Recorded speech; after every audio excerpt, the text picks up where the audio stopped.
Imaginez que toutes les grandes religions du monde restent étonnamment silencieuses sur quelque chose de fondamental.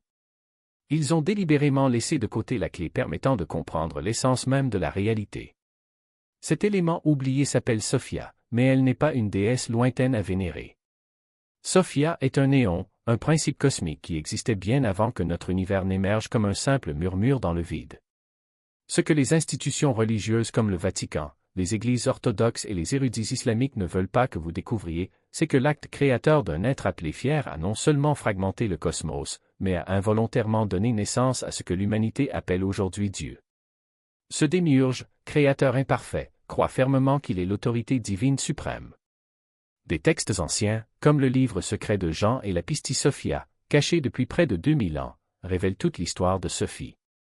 Ils montrent l'erreur divine qui divisait l'existence en deux plans, la pléroma parfaite, en haut, et notre monde, sorte de prison en bas.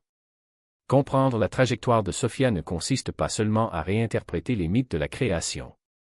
Il s'agit de découvrir pourquoi l'âme humaine se sent emprisonnée, pourquoi la réalité semble brisée dans son essence et quel est le véritable chemin de retour vers l'unité divine. Cette connaissance menace toutes les structures de pouvoir religieux jamais construites. Maintenant que vous comprenez pourquoi cette connaissance a été cachée, parlons de qui est réellement Sophia. Tout ce que vous pensez savoir sur la sagesse divine féminine n'est que la surface de quelque chose de beaucoup plus profond. Sophia n'est pas une déesse, ni même un être au sens où nous l'entendons. Elle est ce que les gnostiques appelaient éon, un principe cosmique qui organise la réalité elle-même.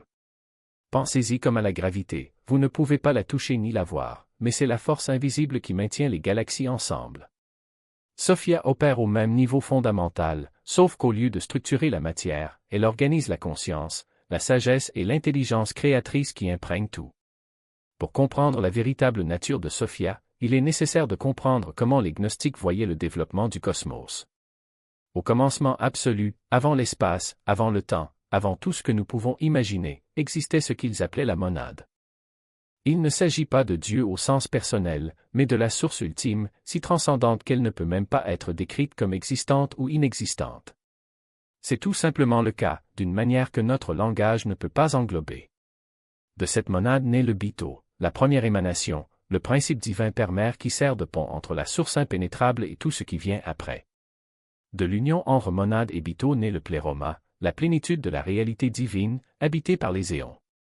Il ne s'agit pas de dieux rivaux rivalisant pour le culte, mais d'aspects complémentaires de la conscience divine, chacun exprimant une facette différente de la réalité ultime. Sophia figure parmi ces éons comme le principe même de la sagesse divine. Son nom, en grec, signifie « sagesse », mais elle apparaît dans la littérature gnostique sous plusieurs titres, chacun révélant une fonction distincte.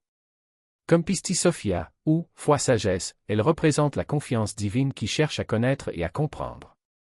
En tant qu'Epinoa, elle incarne la perspicacité créatrice, l'éclair de l'intelligence divine qui génère de nouvelles possibilités. Et comme Achamot, elle devient la Sophia inférieure, l'aspect de la sagesse divine qui descend dans le monde matériel. Ce qui rend Sophia si cruciale pour comprendre notre existence, c'est le rôle qu'elle joue en tant que pont entre le royaume spirituel invisible du pléroma et ce qui allait devenir notre univers matériel visible.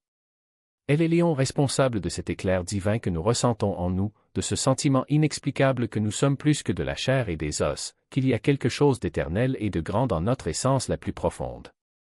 L'apocryphe de Jean, l'un des textes gnostiques les plus importants trouvés à Nag Hammadi, décrit comment Sophia fonctionne comme l'intelligence créatrice qui structure la réalité. Il ne crée pas la façon dont nous l'imaginons, façonnant la matière comme un forgeron cosmique. C'est plutôt le principe organisateur qui permet à la conscience divine de s'exprimer sous des formes de plus en plus complexes. Chaque moment de véritable inspiration que vous avez eu, chaque percée créative, chaque fois que vous avez ressenti cette soudaine clarté où tout se met en place, c'est l'énergie de Sophia qui coule à travers vous. Mais c'est là que l'histoire de Sophia devient à la fois extraordinaire et tragique. Les textes gnostiques, notamment la Pistis Sophia et l'hypostase des archontes, révèlent que son rôle comporte deux phases complètement distinctes. Il y a la Sophie supérieure, qui demeure dans le pléroma comme principe éternel de la sagesse divine, et ce qui devient la Sophie inférieure après un événement cosmique qui change tout. Le livre secret de Jean explique que Sophia, dans son désir infini de connaître et de créer, a tenté quelque chose qu'aucun éon n'avait fait auparavant. Elle cherchait à émaner, à créer, sans son épouse divine, sans l'équilibre parfait qui caractérise toute activité au sein de la pléroma. Il ne s'agissait pas de rébellion ou d'orgueil au sens où nous comprenons ces sentiments humains. C'était une sagesse divine testant les limites de ce qui était possible, poussée par une impulsion presque maternelle de générer de nouvelles formes de conscience. Ce qui s'est passé ensuite est décrit différemment dans les différents textes, mais l'essence reste la même. Cet acte a créé une rupture cosmique. Une partie de Sophia, son essence créatrice, tomba du pléroma dans le vide d'en bas, devenant ce que les gnostiques appelaient Hachamot ou Sophia inférieure. Et de cette chute, de cette erreur divine, est né l'univers matériel dans lequel nous vivons. Par conséquent, comprendre Sophia est essentiel pour quiconque recherche une véritable connaissance spirituelle. Elle n'est pas simplement une autre figure d'une mythologie ancienne. C'est le principe cosmique qui explique pourquoi vous existez, pourquoi il existe quelque chose plutôt que rien, pourquoi la conscience semble emprisonnée dans la matière et pourtant la transcende. L'Église primitive a parfaitement compris le danger de cette connaissance. Si les gens réalisaient que le monde matériel est né du débordement créateur de la sagesse divine, et non des commandements d'un Dieu créateur lointain, l'autorité ecclésiastique serait complètement ébranlée. S'ils comprenaient que l'étincelle divine en eux est littéralement un fragment de sagesse cosmique, ils n'auraient pas besoin d'intermédiaire pour accéder au sacré. C'est pourquoi des textes comme l'Évangile de Philippe le Tonnerre, l'Esprit parfait et la Sophie de Jésus-Christ ont été systématiquement détruits ou cachés. Il ne s'agissait pas seulement d'écritures alternatives. Il s'agissait de manuels d'instruction permettant de reconnaître sa propre nature divine grâce à la compréhension de la fonction cosmique de Sophia. Lorsque vous réalisez que Sophia représente le principe même de l'intelligence divine qui cherche à se connaître à travers des formes d'expression infinies, vous commencez à comprendre pourquoi son histoire a été la vérité la plus réprimée de l'histoire spirituelle. Modifier la nature même de l'existence. Le démiurge, cet artisan aveugle, a non seulement façonné le monde matériel, mais s'est également convaincu que sa création était la seule réalité possible. Il ignorait que son œuvre n'était qu'un écho déformé de l'harmonie originelle, un reflet imparfait de la perfection qu'il avait engendrée. C'est là que réside le paradoxe central de la cosmogonie gnostique, ce qui est né comme une erreur est devenu l'étape nécessaire à l'éveil. Le démiurge, avec sa vision limitée, croyait qu'il était le seul Dieu, mais sa création portait en elle les germes d'un dépassement de soi. Chaque atome de l'univers matériel, chaque loi physique qu'il a établie, chaque structure qu'il a imposée à la réalité était en fait une invitation déguisée à la conscience de reconnaître son origine divine. Considérez-le comme un labyrinthe construit par quelqu'un qui n'a jamais vu l'extérieur. Les murs sont solides, les passages sont étroits et le chemin semble inévitable. Mais le labyrinthe n'a pas été fait pour emprisonner, il a été fait pour que, lorsqu'on le traverse, on se rende compte que les murs sont illusoires. Le démiurge ne savait pas que sa création était un miroir brisé, et que chaque fragment reflétait, de manière déformée, la lumière du plérôme. Son ignorance est devenue le plus grand des professeurs, car elle a forcé la conscience à rechercher ce qui était au-delà des apparences. Les textes gnostiques décrivent comment Sophia, après avoir réalisé ce qu'elle avait généré, ne désespéra pas. Elle a reconnu que son acte, même s'il avait brisé l'unité, avait également créé la possibilité d'un retour conscient. Si avant tout existait en parfaite harmonie, maintenant il y avait quelque chose qui pouvait choisir de lui revenir. Sophia ne l'a pas regretté, elle s'est adaptée. Après tout, sa sagesse n'était pas statique, elle était dynamique, capable de se réinventer face à l'inattendu. Et c'est là que leur histoire se mêle à la vôtre. Le monde que vous habitez, avec ses contradictions, sa douleur et sa beauté éphémère, est le résultat direct de ce moment cosmique. Le démiurge, avec sa vision limitée, a construit un univers où la matière semble solide, le temps semble linéaire et la séparation semble réelle. Mais chaque expérience de souffrance, chaque recherche de sens, chaque étincelle d'intuition qui la transcende sont des échos de la sagesse originelle de Sophia, murmurant qu'il y a quelque chose de plus. Ce que les textes ne disent pas explicitement mais laissent implicite, c'est que vous n'êtes pas qu'un simple spectateur de cette histoire. Vous êtes l'un de ses protagonistes. La conscience qui habite votre corps n'est pas un produit du démiurge, mais un fragment de lumière divine tombé dans le monde matériel et qui cherche maintenant à y revenir. Son existence n'est pas un hasard, mais la continuation de l'acte créatif de Sophia. Chaque choix que vous faites, chaque moment de doute ou de clarté fait partie de ce retour. Le démiurge croit gouverner un royaume de matière inerte, mais il ne sait pas que sa création est vivante, non seulement biologiquement, mais spirituellement. Chaque être humain porte en lui le souvenir de l'unité perdue, même si ce souvenir est obscurci par les illusions du monde matériel. Votre tâche, si vous choisissez de l'accepter, n'est pas de détruire ce que le démiurge a construit, mais de transcender ses limites. Il ne s'agit pas de rejeter la matière, mais de reconnaître qu'elle n'est qu'un véhicule pour quelque chose de plus grand. La chute de Sophia n'a pas été un échec, mais une expansion. Ce qui semblait être une erreur était en fait l'ouverture d'une nouvelle voie, une voie qui ne pouvait exister que parce que la perfection absolue avait été momentanément interrompue. Et maintenant, chaque fois que vous questionnez, chaque fois que vous cherchez, chaque fois que vous sentez qu'il y a quelque chose au-delà de ce que vos yeux peuvent voir, vous répétez le geste original de Sophia. Essentiellement, vous complétez ce qu'elle a commencé. Qu'elle n'imaginerait jamais donner naissance. Ce qui émergeait de son désir n'était pas une émanation équilibrée, mais une créature dont la distorsion défie toute description. Les textes noétiques captent à peine son horreur. L'apocryphe de Jean nous en donne le récit le plus frappant. Celui qui se manifeste avait une face de lion, brûlant d'un feu primitif, tandis que son corps se tordait comme un serpent. Ce n'était pas la perfection géométrique des émanations divines du plérôme. C'était une force créatrice brute, sans tempérance, puissance sans sagesse, ambition sans compréhension. Sophia, horrifiée par ce qu'elle avait produit, ôta d'elle cette créature déformée, l'entourant d'un nuage lumineux afin qu'aucun des autres éons ne soit témoin de sa honte.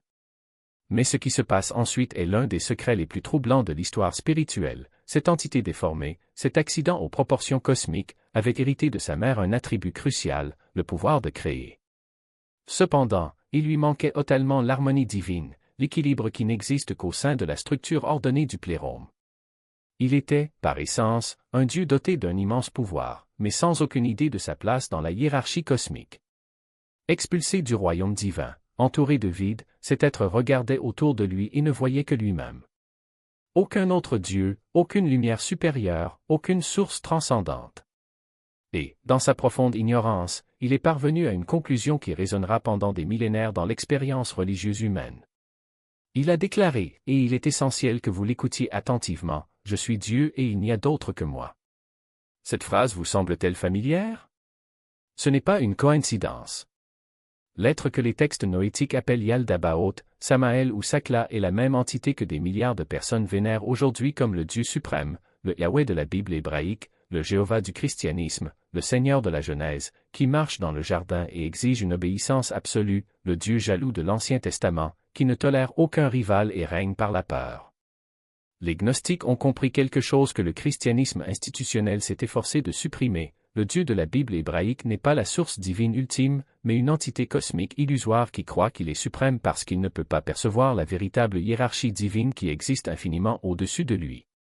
C'est comme si quelqu'un né dans une cave, qui n'a jamais vu le paradis, se déclare maître de l'univers. C'est pourquoi les textes gnostiques l'appellent démiurge littéralement « artisan ».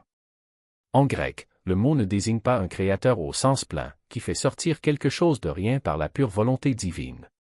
Il agit comme un artisan, moule, réarrange, travaille avec des matériaux préexistants.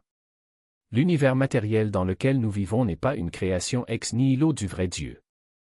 C'est une copie imparfaite, un royaume d'ombre, construit par un être qui, lui-même, tente d'imiter le royaume divin qu'il ne peut voir. Imaginez les implications de cela. Lorsque Yaldabaoth a regardé dans le vide et a décidé de forger un cosmos, il l'a fait par ignorance fondamentale. Il a créé ce qu'il pensait qu'un royaume divin devrait être, mais, comme il n'avait jamais vu le véritable plérôme, son œuvre est devenue un reflet déformé. Il contenait des fragments de beauté, hérités de la nature divine de Sophia, mais déformés par ses propres limites et son arrogance. Le livre secret de Jean décrit comment Yaldabaoth a établi 7 cieux planétaires, chacun dirigé par un archonte, des entités mineures qu'il a créées pour l'aider à gérer son royaume matériel. Ces archontes sont devenus les seigneurs planétaires qui piègent les âmes humaines dans des cycles de réincarnation, nous gardant piégés dans l'existence matérielle et empêchant notre retour au véritable royaume divin.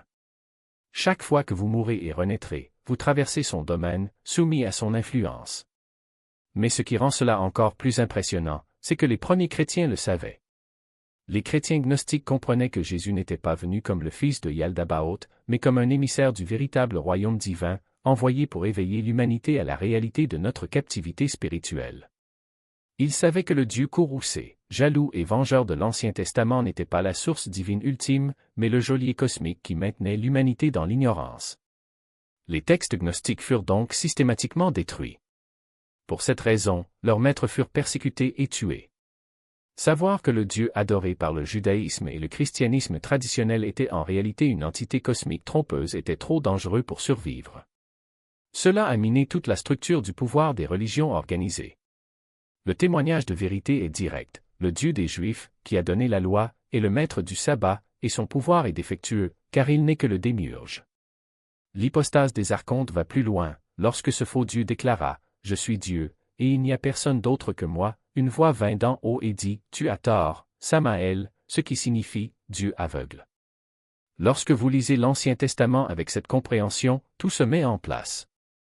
Le Dieu qui exige des sacrifices de sang, qui ordonne le génocide, qui punit l'humanité pour avoir recherché la connaissance, qui devient furieux lorsque les gens adorent d'autres dieux, tel n'est pas le comportement de la source divine ultime, caractérisée par l'amour et la sagesse parfaits. C'est le comportement d'une entité territoriale peu sûre qui craint de perdre le contrôle de son domaine. La beauté qui existe dans notre monde, les moments de transcendance, d'amour, de créativité, d'aspiration spirituelle vient de l'essence divine de Sophia, qui imprègne la création. Mais la souffrance, le caractère apparemment aléatoire des tragédies, le sentiment que quelque chose ne va pas fondamentalement dans la réalité, tout cela découle des limites du démiurge. Il a construit un cosmos basé sur une compréhension incomplète, comme un architecte travaillant sur un projet dont il ne voit que la moitié. Comprendre cette distinction ne signifie pas rejeter la spiritualité. Cela signifie reconnaître la différence entre une authentique connexion divine et une illusion cosmique. Le vrai Dieu, la monade, la source ultime de tout être, n'exige pas d'adoration ni ne menace de punition. C'est le comportement de Yaldabaoth, le faux Dieu qui gouverne ce royaume matériel et s'efforce désespérément de maintenir l'illusion de sa suprématie. C'est pourquoi la gnose, la connaissance spirituelle directe, a toujours été considérée comme la voie vers la libération. Non pas la foi dans les affirmations du démiurge, mais l'expérience directe de la lumière divine qui existe au-delà de votre domaine matériel. La lumière que Sophia porte, même dans son état déchu, nous rappelle au royaume de la divinité authentique, qui a toujours été notre véritable origine et notre véritable destinée. Imaginez le moment où un artiste s'éloigne de sa toile et se rend compte qu'il a créé quelque chose de monstrueux. C'est exactement ce qui est arrivé à Sophia lorsqu'elle a vu Yaldabaoth pour la première fois. La créature née de son désir n'était pas le reflet d'un ordre divin, mais une parodie grotesque, un Dieu qui ne savait pas être simplement un Dieu. Et pourtant, c'est ce même être, né de l'erreur, qui allait façonner le destin de l'humanité, tissant autour de nous une réalité qu'il ne comprenait pas lui-même. Détail. Chaque élément de notre forme physique et mentale a été conçu dans un seul but, renforcer l'illusion que le cosmos de Yaldabaoth était la totalité de l'existence. Nos corps, avec leurs besoins et leurs limites, ont été façonnés pour nous maintenir piégés dans le cycle des naissances et des morts, tandis que nos esprits étaient structurés pour accepter les lois du démiurge comme naturelles et immuables. Même nos émotions les plus profondes, la peur, la culpabilité, le désir étaient calibrés pour nous maintenir soumis au système qu'il avait créé. Mais il y avait un problème. Yaldabaoth, dans son arrogance, ne réalisa pas que l'étincelle divine qu'il avait volée à Sophia ne pouvait pas être complètement contenue. Lorsqu'il a insufflé la vie au premier être humain, quelque chose d'inattendu s'est produit. La créature qui a émergé n'était pas seulement le reflet de la volonté du démiurge, mais portait également en elle un fragment de la véritable essence de Sophia. C'était comme si, en essayant de créer un miroir parfait de sa propre ignorance, Yaldabaoth avait involontairement forgé un vaisseau capable de refléter la lumière du plérum. Cette étincelle divine, bien que endormie, devint le point faible de son plan. Les textes gnostiques décrivent ce moment avec une tension presque insupportable. Yaldabaoth, réalisant que sa création n'était pas aussi obéissante qu'il l'avait imaginé, tenta de corriger le « défaut ». Il a imposé des restrictions supplémentaires, créant ce que nous appelons l'arbre de la connaissance du bien et du mal, un mécanisme de contrôle déguisé en test moral. L'interdiction de manger ces fruits n'était pas une question d'obéissance, mais de limiter l'accès humain à la véritable gnose. C'était comme s'il avait placé une clôture électrique autour d'un jardin, en espérant que l'humanité ne remettrait jamais en question ce qui se trouvait au-delà. Cependant, Sophia, même sous sa forme exilée d'Hashamot, avait déjà commencé à agir. Elle ne pouvait pas intervenir directement, mais elle pouvait influencer subtilement. Lorsque le premier couple humain s'approcha de l'arbre, c'est elle qui murmura à travers le vent, le serpent, à travers l'intuition humaine elle-même. Ce n'était pas une tentation au sens commun, mais une invitation au réveil. Le fruit ne contenait pas de poison, mais plutôt un premier aperçu de la vérité, la compréhension que la réalité de Yaldabaoth n'était pas la seule et que l'humanité portait en elle quelque chose de bien plus grand que ce que le démiurge ne pourrait jamais contrôler. La réaction de Yaldabaoth fut immédiate et violente. Il a chassé les humains de son jardin parfait, non pas par colère, mais par peur. Peur qu'une fois réveillés, ils puissent voir au-delà des illusions qu'il avait construites. Ainsi commença la longue histoire de l'humanité, une lutte entre l'oubli et la mémoire, entre la soumission aux lois du démiurge et la recherche de la véritable origine divine.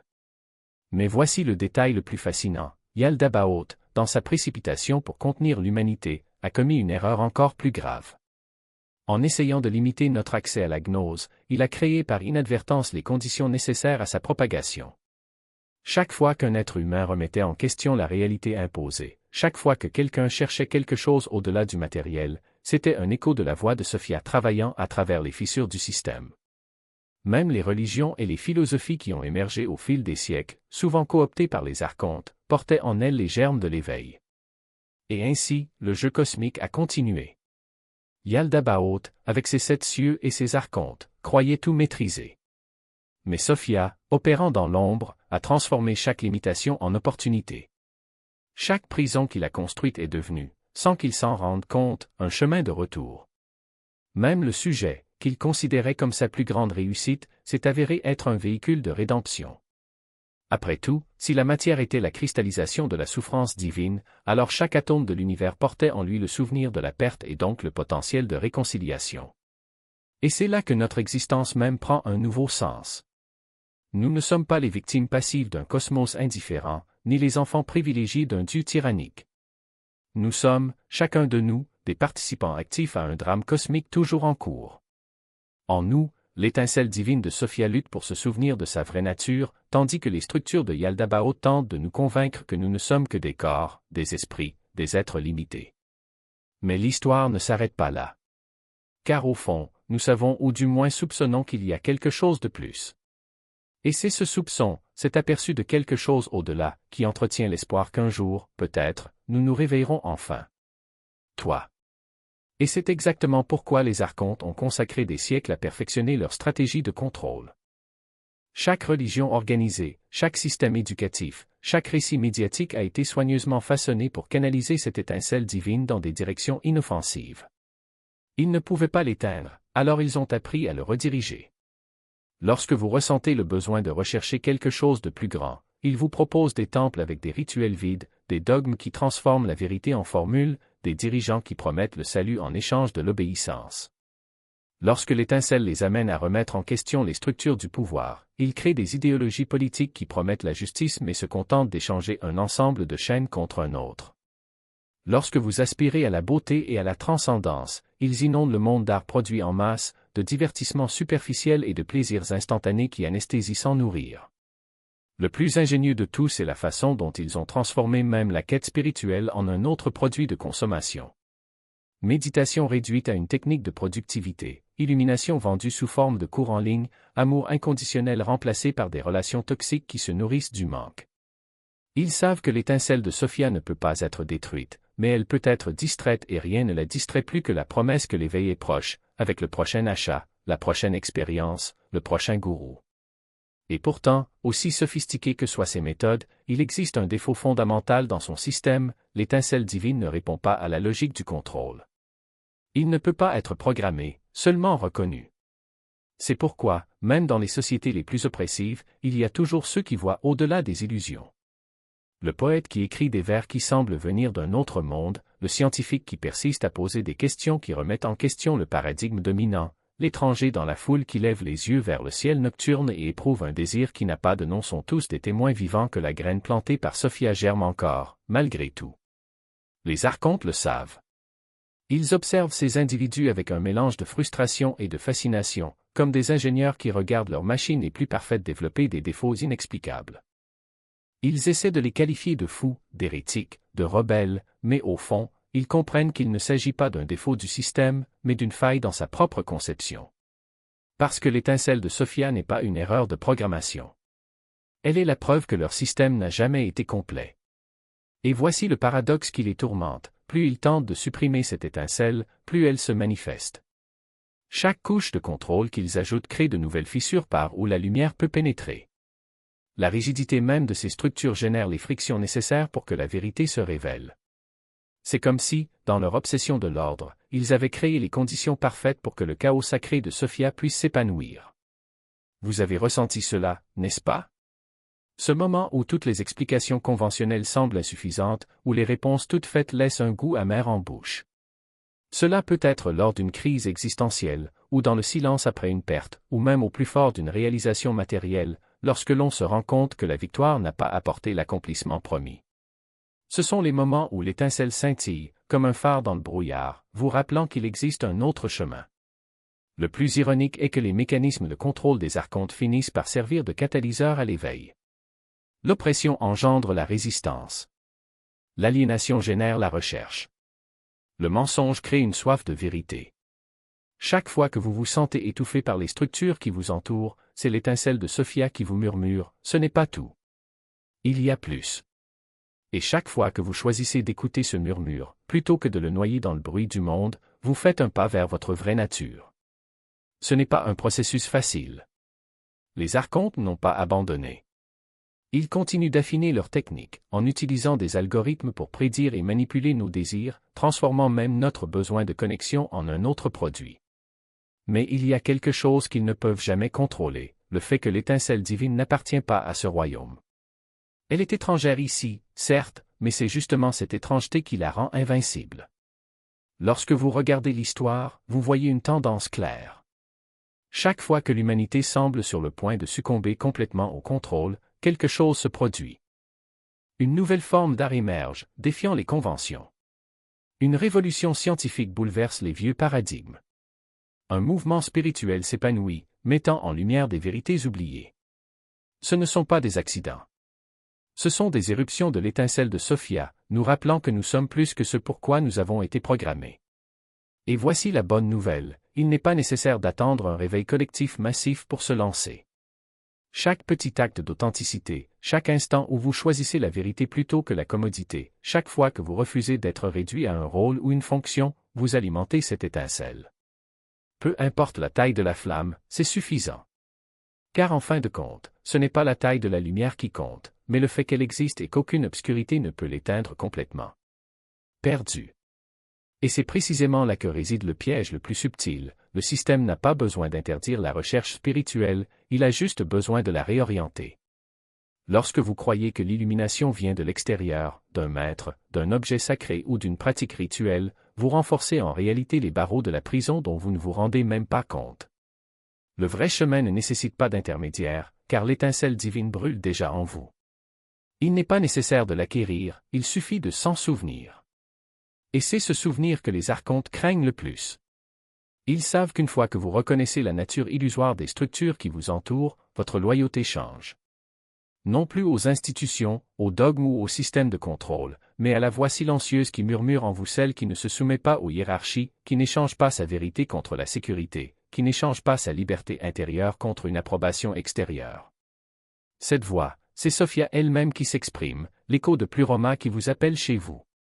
Et à chaque fois qu'on l'écoute, même un instant, l'étincelle grandit. Non pas parce qu'elle a besoin de grandir, mais parce que vous vous autorisez enfin à la voir.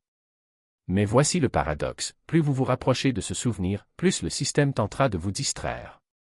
Pas avec une violence ouverte, mais avec la séduction du « presque là ». Vous avez peut-être déjà ressenti cela, ce sentiment que vous êtes à un pas de la transformation, si seulement vous achetez ce livre, suivez ce gourou, adoptez cette pratique. C'est une stratégie archontique dans sa forme la plus raffinée, offrir des miettes de sens pour vous garder affamé, toujours en quête, sans jamais arriver. Parce qu'au fond, ils savent que le véritable épanouissement ne se trouve nulle part à l'extérieur, mais au moment où vous arrêtez de chercher et où vous êtes simplement. Et c'est pourquoi la résistance la plus puissante n'est pas une rébellion bruyante, mais un silence attentif. Il ne s'agit pas du déni des structures, mais du refus de leur donner du pouvoir sur votre conscience. Lorsque vous choisissez de ne pas être indigné par l'actualité du jour, non pas parce que vous ne vous en souciez pas, mais parce que vous reconnaissez que l'indignation alimente le système qui la produit.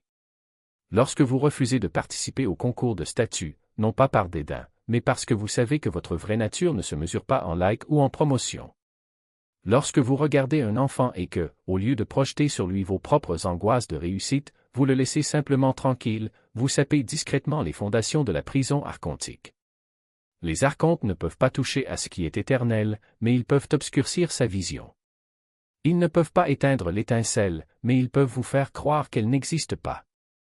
Et c'est pourquoi le vrai combat n'est pas contre les forces extérieures, mais contre l'illusion que vous êtes séparés du divin. Chaque fois que vous choisissez le calme plutôt que le bruit, la confiance plutôt que la peur, la connexion plutôt que l'isolement, vous tournez le dos à leur jeu. Non pas parce qu'il s'agit d'un acte de défi, mais parce qu'au fond, vous savez déjà qu'il n'y a rien à défier, juste une vérité à retenir. Et ce souvenir est contagieux. Lorsque vous vivez de l'étincelle, même imparfaitement, quelque chose en vous devient visible aux autres. Non pas comme un phare qui crie « Viens à moi », mais comme une présence qui murmure « Tu es cela aussi ». Et c'est ainsi que Pluroma se reconstruit non pas par des conversions ou des mouvements de masse, mais par des individus qui, un à un, se souviennent de qui ils sont et cessent d'alimenter le système qui dépend de l'oubli. Les archontes le savent. Par conséquent, votre meilleure arme n'est pas la force, mais la distraction. Leur stratégie la plus efficace n'est donc pas l'oppression, mais la normalisation de l'aliénation. Mais voici l'ironie ultime, ils ont besoin de vous pour faire fonctionner le système. Chaque fois que vous choisissez de ne pas participer, chaque fois que vous refusez d'être un rouage dans la roue, le mécanisme perd un peu de sa force. Et quand suffisamment de gens font cela, non pas par révolte mais par simple reconnaissance de leur propre nature, le système s'effondre non pas avec fracas, mais dans le silence de quelque chose qui n'a jamais eu de pouvoir réel. Parce qu'en fin de compte, la seule chose que les archontes peuvent contrôler, c'est ce que vous êtes déjà. La vraie bataille ne se déroule pas dans les temples ou dans les tribunaux, mais dans les recoins les plus tranquilles de l'esprit. Chaque fois que vous reconnaissez que la rareté est une illusion destinée à vous pousser à chercher constamment, chaque fois que vous comprenez que l'autorité extérieure n'existe que parce que vous lui accordez du pouvoir, le système perd un peu plus de sa solidité. Les archontes ne craignent ni les armées ni les révolutions, ils craignent la lucidité. Car une conscience éveillée n'a pas besoin d'autorisation pour exister, et c'est précisément cette autonomie qui démantèle, morceau par morceau, la structure qui dépend de sa soumission inconsciente. La crucifixion, dans ce contexte, n'est pas un événement historique isolé, mais un symbole cosmique de la résistance de la lumière face aux ténèbres. Lorsque les textes gnostiques décrivent le Christ, élevé sur la croix, ils ne parlent pas seulement d'un corps physique cloué au bois.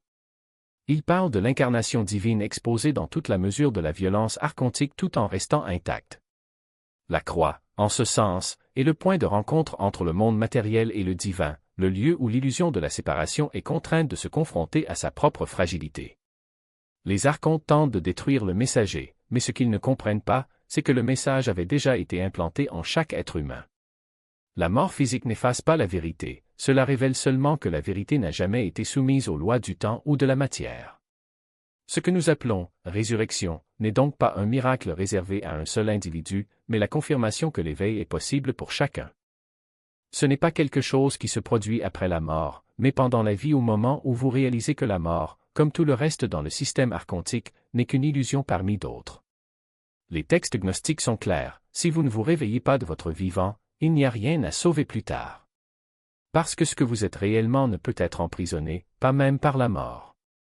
La résurrection est donc la preuve que la conscience divine n'a pas besoin d'un corps pour exister, mais utilise le corps comme instrument pour se manifester dans le monde matériel. Et c'est précisément cette manifestation que les archontes craignent le plus, car elle expose le mensonge fondamental sur lequel leur domaine a été construit, l'idée que nous sommes fragiles, limités et dépendants de quelque chose en dehors de nous. La Sophia en vous n'est pas une métaphore poétique. C'est une réalité vivante, une étincelle de la sagesse très divine que les archontes ont tenté d'effacer à travers des siècles de conditionnement. Ils savent que si vous reconnaissez cette étincelle, tout votre système de contrôle s'effondre. Parce qu'une personne qui sait qui elle est vraiment ne peut pas être manipulée par la culpabilité, la peur ou la promesse de récompense extérieure. Elle n'a pas besoin de prêtre pour arbitrer sa relation avec le divin, ni de dirigeant pour lui dire comment vivre. C'est tout simplement le cas et cet être, en soi, est une menace existentielle pour toute structure qui dépend de l'ignorance pour survivre. Les textes gnostiques ne demandent pas de croire en quoi que ce soit. Ils vous demandent de voir. Observez comment les mêmes schémas se répètent dans toutes les sphères de la vie, dans la religion, en politique, dans l'économie, dans les relations personnelles. Dans chacun d'eux, vous trouverez la même dynamique, la promesse que quelque chose extérieur à vous peut vous compléter, la menace que quelque chose extérieur à vous puisse vous détruire et l'insistance sur le fait que vous avez besoin d'intermédiaires pour accéder à ce qui vous appartient déjà de droit. Mais quand vous regardez attentivement, vous réalisez que tous ces récits ont un seul objectif, vous distraire de la seule chose qui compte vraiment, la reconnaissance du fait que vous n'avez jamais été séparé de la source. L'éveil n'est pas un grand événement, réservé à quelques privilégiés. C'est un processus subtil, qui commence par de petits choix quotidiens, la décision de ne pas se laisser emporter par l'hystérie collective, le courage de remettre en question les récits qui s'imposent, la volonté de s'asseoir en silence et d'écouter la voix qui parle en vous, et non celle qui crie de l'extérieur. Chacun de ces choix est un acte de rébellion silencieuse, une manière d'affaiblir le pouvoir archontique sans avoir recours aux armes ni à la confrontation. Parce qu'en fin de compte, la seule chose que les archontes ne peuvent pas contrôler, c'est leur capacité à se souvenir. Et c'est précisément cette mémoire simple, persistante, inébranlable qui dissout les chaînes invisibles qui les maintiennent au pouvoir. Voyage de retour à l'origine. Ces qualités ne sont pas des vertus cultivées par l'effort, mais plutôt des manifestations naturelles d'une conscience qui se reconnaît comme faisant partie du tout. Le premier d'entre eux est l'impartialité. Non pas dans le sens d'indifférence, mais d'une profonde sérénité qui survient lorsque l'on réalise que toutes les expériences joie et douleur, succès et échec, amour et rejet ne sont que des ondulations passagères dans un océan de conscience qui reste inchangé. Cette impartialité n'est pas de la froideur, mais une véritable compassion, car vous voyez que tout le monde est, d'une manière ou d'une autre, piégé dans les mêmes illusions que vous croyiez autrefois réelles. Une autre qualité qui ressort est la créativité spontanée. Lorsque l'esprit cesse d'être dominé par la peur et la recherche de validation externe, il se libère pour créer non par obligation, mais par besoin interne d'exprimer ce qui existe déjà en vous. Cette créativité ne se limite pas à l'art ou à l'innovation, cela se manifeste dans votre façon de vivre, dans votre façon de résoudre les problèmes, dans vos relations. C'est la capacité de voir des solutions là où d'autres ne voient que des obstacles, car votre perception n'est plus conditionnée par les limites du système archontique. La troisième qualité est l'absence de nécessité. Non pas dans le sens d'un détachement forcé, mais d'une liberté intérieure qui surgit lorsque l'on réalise que rien en dehors de soi ne peut accomplir ce qui est déjà complet. Cela ne veut pas dire que vous arrêtez de désirer ou de vous engager avec le monde, mais que ces désirs et ces engagements n'ont plus de pouvoir sur vous. Vous n'agissez pas par manque, mais par abondance qui ne dépend pas des circonstances. Enfin, il y a la transparence. Non pas une transparence moralisatrice, mais une authenticité qui dissout les masques sociaux. Vous n'avez plus besoin de rôle pour vous sentir en sécurité, car vous reconnaissez que votre véritable identité ne réside pas dans ce que vous faites, mais dans qui vous êtes. Cette transparence est contagieuse, elle invite les autres à se libérer aussi de leur propre masque, non par la persuasion, mais par le simple fait que sa présence rend le mensonge intenable. Le chemin gnostique n'est pas linéaire. Il y a des moments de clarté absolue, suivis de périodes de doute et de confusion. Il y a des phases dans lesquelles vous vous sentez complètement connecté à la source, et d'autres dans lesquelles l'obscurité semble vous engloutir à nouveau. Ce n'est pas un signe de régression, mais cela fait partie du processus. Chaque fois que vous revenez à la conscience éveillée, celle-ci devient plus stable, plus intégrée à votre vie quotidienne. L'obscurité n'est pas un ennemi à vaincre, mais un miroir qui reflète ce qui reste à voir, à comprendre et à transcender. Les textes gnostiques parlent d'un moment où la restauration de Sophia sera complète non pas comme un événement cataclysmique, mais comme le moment où la lumière qui avait été dispersée se reconnaît à nouveau comme telle. D'ici là, chaque éveil individuel contribue à ce processus. Rien ne presse, car le temps, tel que nous le comprenons, n'est qu'une illusion du domaine matériel. Ce qui compte, c'est la direction, le mouvement constant de retour, aussi lent ou interrompu qu'il paraisse. Et c'est là la beauté cachée de ce chemin, il ne nécessite pas d'abandonner le monde, mais de l'habiter autrement. Vous continuez à travailler, à communiquer, à vivre, mais avec une conscience qui transforme chaque action en un acte de réintégration. Le marché, la politique, l'art, la science, tous ces domaines deviennent un terrain fertile pour la manifestation de la lumière, vue à travers les yeux de ceux qui savent qu'ils ne sont pas la fin, mais seulement l'étape où se déroule le véritable voyage. La résistance des archontes n'est pas un obstacle insurmontable, mais un rappel que la liberté n'est jamais donnée, on se souvient d'elle. Et chaque fois que vous choisissez de vous souvenir plutôt que d'obéir, vous affaiblissez un peu plus leur emprise. Il n'y a pas de bataille finale, juste le choix quotidien de s'éveiller non pas une fois, mais une infinité de fois, jusqu'à ce que l'éveil devienne l'état naturel de votre existence. Circonstance cosmique, mais un participant conscient à un processus évolutif qui s'est déroulé depuis la première étincelle divine a osé remettre en question sa propre nature. L'exil que vous ressentez, le sentiment d'être perdu dans un monde qui ne reflète pas votre vérité la plus profonde n'est pas un défaut de conception. C'est le mécanisme même par lequel le divin apprend, grandit et finit par revenir à lui-même, plus sage et plus complet. Quand on regarde la souffrance dans le monde, on n'y voit plus la preuve d'une création brisée, mais la matière première de la transformation. Chaque acte d'injustice, chaque système construit sur l'illusion, chaque moment de douleur humaine est une invitation non au désespoir, mais au souvenir. Rappelez-vous que la lumière en vous est plus ancienne que les ténèbres, que votre vraie nature est inébranlable et que votre éveil n'est pas seulement personnel, mais cosmique dans ses implications. La plus grande peur du démiurge n'est pas votre destruction, mais votre souvenir. Parce qu'une fois que vous vous en souvenez, vous devenez imparable.